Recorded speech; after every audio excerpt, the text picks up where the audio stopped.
Gudivada MLA, Gudivada brand ambassador Venigalla Ramu అసెంబ్లీలో తన తొలి ప్రసంగంలోనే టిడ్కో ప్రజలు ఎదుర్కొంటున్న సమస్యలను ఫోటోల రూపంలో అసెంబ్లీలో ప్రదర్శించి ప్రజలు ఎదుర్కొంటున్న సమస్యలను పరిష్కరించాలని అసెంబ్లీలో కోరారు. వి రాము గారు, గుడివాడ. అధ్యక్ష, ఈ గౌరవ సభలో మొట్టమొదటిసారిగా మాట్లాడే అవకాశం ఇచ్చిన అధ్యక్షులు మీకు, అలాగే మా అందరి నాయకులు చంద్రబాబు నాయుడు గారికి, లోకేష్ బాబు గారికి, పవన్ కళ్యాణ్ గారికి నా ధన్యవాదాలు. గత 20 ఏళ్లుగా పడిపోతున్న గుడివాడ గౌరవాన్ని నిలబెట్టమంటూ మళ్ళీ నన్ను ఇక్కడ పంపించిన గుడివాడ ప్రజలందరికీ ప్రత్యేకమైన ధన్యవాదాలు తెలియజేసుకుంటా ఉన్నాను. రాష్ట్రంలో అత్యధికంగా 8,912 టిడ్కో హౌసెస్ గుడివాడ నియోజకవర్గంలో కేటాయించడమైంది. 2014 నుంచి 19 లోపు మన గవర్నమెంట్లో, తెలుగుదేశం పార్టీ గవర్నమెంట్లో చాలా అద్భుతంగా, విశాలంగా మ్యాక్స్ 70 నుంచి 80% కంప్లీట్ అయిపోయిన ఇల్లు ఎవరికి కేటాయించకుండా ఛానళ్ళు నడిపేసి చిట్ట చివరిలో ఎలక్షన్ స్టంట్ కింద మెహర్బానీ కోసం వీళ్ళ చీఫ్ మినిస్టర్, అప్పటి చీఫ్ మినిస్టర్ని పిలిపించి ఏమాత్రం సంబంధం లేని రాజశేఖర రెడ్డి గారి విగ్రహాన్ని అక్కడ ప్రతిష్ఠించడం కోసం కేవలం రంగులేసి హడావుడిగా జనాలందరికీ 7,900 ఇల్లు ఇచ్చేసినట్టుగా ప్రకటించడం జరిగింది. అందులో కూడా ఈ ఇవ్వటము అందరికీ అంటే ఒక పద్ధతి ఏది పాటించలేదు. మీకు అప్పుడు జరిగిన అక్రమాలన్నీ అందరికీ తెలుసు. రమారమి 28 లక్షల పైగా ఓన్లీ మజ్జిగ ప్యాకెట్లకి బిల్ చేసిన పరిస్థితి. ఇది మొత్తం గుడివాడ మున్సిపాలిటీ మీద పడిపోయింది.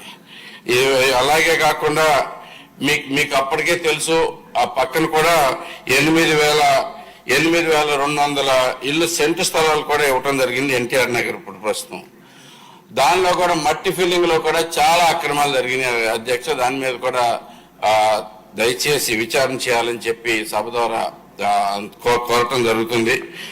మొత్తం 8,900 కుటుంబాలు వస్తే అక్కడ రకరకాల ప్రాబ్లమ్స్ ఉన్నాయి అధ్యక్ష. మొట్టమొదటిగా చూసుకుంటే మంచినీళ్ళకి సరైన సౌకర్యాలు అక్కడ కల్పించకుండా ఎటువంటి నిత్యంగా అవసరమైన ఏవి అక్కడ సమస్యలు అలాగే ఉంచేసి గబగబా చేయడం జరిగింది. స్ట్రీట్ లైట్ లేవు, అక్కడ మంచినీరు లేదు, పారిశుద్ధ్యం లేదు, కనీసం పోలీస్ అవుట్ పోస్ట్ లేదు.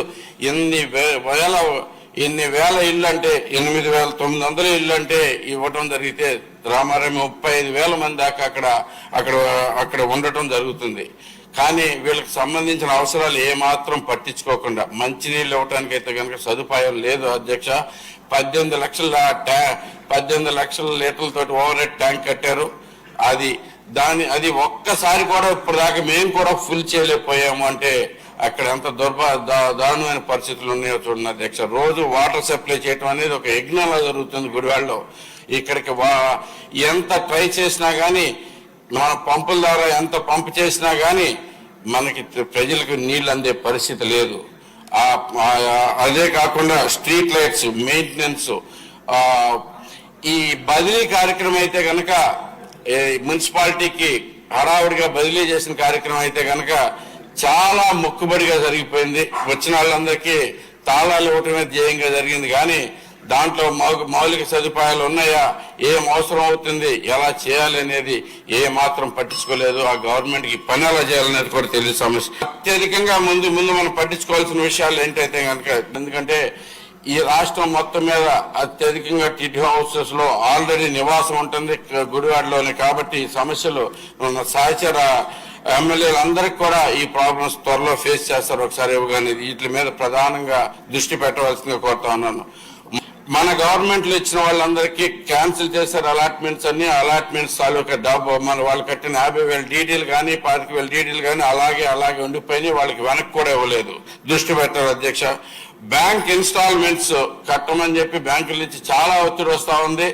చాలా అంటే 8,900 3,900 మంది ఇల్లు అక్కడ ఉండటం జరుగుతున్నా కానీ మిగతా వాళ్ళందరూ కూడా ఆల్రెడీ అలాట్ చేసాము అనే దృష్టితోటి బ్యాంక్ వాళ్ళ దగ్గర నుంచి పెద్ద ఒత్తిడి వస్తుంది అధ్యక్ష. దాని మీద వెంటనే చర్యలు తీసుకోవాల్సి కోరుతా ఉన్నాం.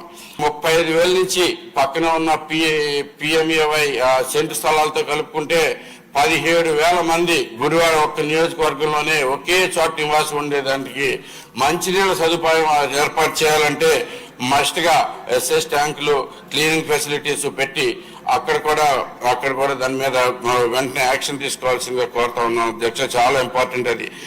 ఈ పారిశుద్ధ్యం చూసుకుంటే మీరు పారిశుద్ధ్యంలో అయితే కనుక చాలా దారుణమైన పరిస్థితులు నెలకొన్నాయి అధ్యక్ష. బేసిక్ గా మీరు చూడండి, అంత అద్భుతంగా కట్టిన ఇళ్ళు ప్రస్తుతం అయితే కనుక మురికి వాడల కింద తయారవుతా ఉన్నాయి అధ్యక్ష. ఎక్కని అక్కడ అర్బన్ హెల్త్ సెంటర్ కావాలి అధ్యక్ష, పోలీస్ అవుట్ పోస్ట్ కావాలి అధ్యక్ష, గవర్నమెంట్ వివిధ కార్యాలయాలకు కావాల్సిన అవసరం ఉంది అధ్యక్ష, రైతు బజార్ కావాలి అధ్యక్ష, స్కూల్స్ కావాలి అధ్యక్ష.